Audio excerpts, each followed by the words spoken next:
tsy afa-misaraka amin'ny fetin'ny noely ny chocolat maro isan-karazana izy ireny misy azo isafidianana ihany koa eny anivon'ny tranombarotra chocolaterie Robert manerana an-drenivohitra.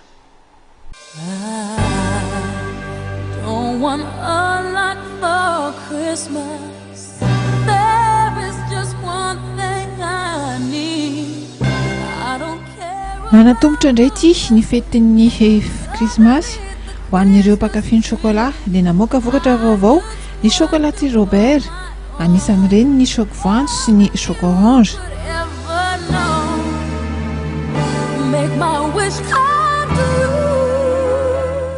Tsy diso anjara ihany koa ianao ireo vokatra izay efa mahazatra hatramin'izay ary efa nankafizin'ny mpanjifa. Karazana chocolat vita amin'ny kakao tena tsara sy novatenana manokana.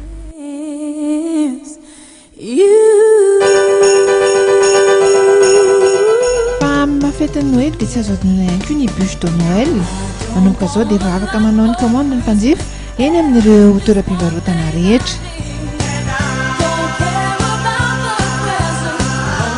Izay hevina fa eny Sonerany, Antaninarenina, Antanimena dia ahitana ireo vokatra ireo avokoa raha ho any eto Antananarivo.